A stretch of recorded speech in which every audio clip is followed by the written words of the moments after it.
جو اسلام غیبت کو حرام قرار دیتا. غیبت کا مطلب ایک آدمی کے اندر برائی ہے لیکن آپ اس کے سامنے ذکر نہیں کرتے, پیٹھ پیچھے برائی کرتے. اسلام پیٹھ پیچھے کسی کی برائی کو پسند نہیں کرتا. کیا وہ اسلام کسی معصوم کو قتل کرنے کی اجازت دے سکتا ہے؟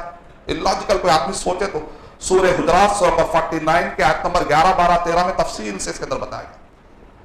اور اسی طریقے سے 9واں نقطہ ہے تحریم غصب حقوق عباد و حقوق اللہ. اللہ کے حقوق اور بندوں کے حقوق کو غصب کر لینا حرام.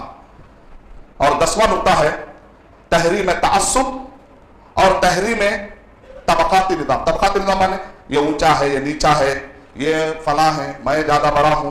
کس بنیاد پر تکبر؟ اللہ چہروں کی بنیاد پر, ناک کی بنیاد پر, خوبصورتی کی بنیاد پر تم کو نہیں چاہتے, تقوی کی بنیاد پر چاہتے. ان اکرمکم عند اللہ اتقاکم. کیسی حدیث ہے؟ ابن تیمیہ رحمۃ اللہ علیہ نے اس کو آتھینٹک کہا. اسلام آ جانے کے بعد اب کوئی کسی کو گرا کر نہ دیکھے, تب کیا اللہ کے بندے. کوئی اگر کسی کو گرا کے دیکھتا ہے سمجھتا ہے نیچے اور میں بہت اونچی ذات کا ہوں.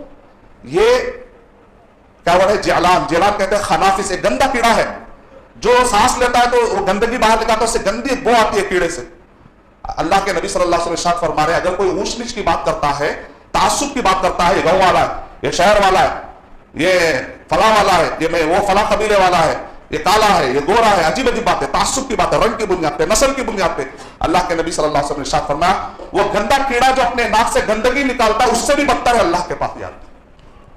ایک حدیث سنا کر میں اپنی بات ختم کرتا ہوں. آج کل کے حالات دیکھ کر لوگ تڑپ جاتے ہیں بھائی علماء کرام زمانے کیوں نہیں کھول رہے. اس وجہ سے ہم نوجوان جو ہے فیس بک پر اس وجہ سے ہم آوازیں کھول رہے کیونکہ علماء نہیں کہہ رہے. اور نوجوان کیا کرتے ہیں, کیا اسپرنگ آف اسلام, نعوذ باللہ, اسپرنگ آف اسلام کے نام پر کئی ملکوں کے اندر آج جذباتی لوگوں نے بھڑکا دیا. کوئی بیک اپ پلان نہیں, بھڑکا دیا. حاکم نے آ کر جب سیریا کے اندر بمباری کی, وہ جو لیڈر ہے وہ تو نظر نہیں آ رہے, جو فیس بک پہ بیٹھ کر جذبات میں لائے وہ تو نظر نہیں آ رہے, معصوم عوام مر رہے, معصوم بچے مر رہے. کہاں گئے جذباتی لوگ؟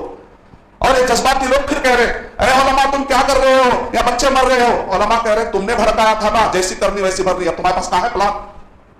بھڑکا دیتے ہو. حاکم آتا ہے, تباہی مچاتا ہے, معصوم بچے مرتے ہیں. پہلے علماء کرام سے تم اگر کنسلٹ کرتے, مشورہ کرتے اور صحیح راستہ چلتے تو بہتر تھا. اور علماء کرام ایک حدیث پر عمل کرتے, وہ کیا ہے؟ وہ حدیث سنا کر میں اپنی بات ختم کر دیتا ہوں. صحیح ابی داؤد, شیخ البانی رحمۃ اللہ علیہ نے اس کو آتھینٹک کہا. حدیث نمبر 3462, 3462. آج کل کے حالات میں پڑھنا بہت ضروری. اللہ تعالیٰ, اللہ کے نبی صلی اللہ علیہ وسلم قیامت کی پیشن گوئی دیتے ہوئے کہہ رہے ہیں صلت اللہ علیکم ذلن. ایک وقت ایسا آئے گا کہ اللہ تم پر ذلت طاری کرے گا. کون؟ اللہ. کس پر؟ مسلمانوں پر. اللہ مسلمانوں پہ ذلت طاری کر رہا ہے. پھر میں بار بار پڑھ رہا ہوں, علماء کے اقوال پڑھ رہا ہوں, اللہ تعالیٰ بھی مسلمان کو ذلیل کرے گا. صلت اللہ علیکم ذلن لا ینزعہ. ایسی ذلت اس کو کوئی ہٹا نہیں سکتا, کائنات کا کوئی آدمی ہٹا نہیں سکتا. کب ہٹے گی؟ آگے جواب ہے حتی ترجعوا الی دینکم. جب تک کہ تم اپنے دین کی طرف نہیں لوٹو گے یہ ذلت اللہ تعالیٰ نہیں ہٹائے گا. قرآن مجید میں اللہ تعالیٰ ارشاد فرما رہے ہیں وما اصابکم من مصیبت. اللہ سبحانہ وتعالیٰ کہہ رہے ہیں جو بھی تمہیں مصیبتیں آتی ہیں نا وہ تمہارے کیے کا بدلہ ہے, تمہاری وجہ. دیکھ لیجیے توحید کے مقابلے میں آج بھی شرک کرنے والے زیادہ ہیں, سنت کے مقابلے میں آج بھی بدعت کرنے والے زیادہ ہیں, نمازیوں کے مقابلے میں آج بھی بے نمازی زیادہ ہیں, اچھے اخلاق والوں کے مقابلے میں آج بھی غیبت کرنے والے, بدکاری کرنے والے, چوری کرنے والے, لوگوں کو ستانے والے, مال کھانے والے آج بھی زیادہ ہیں.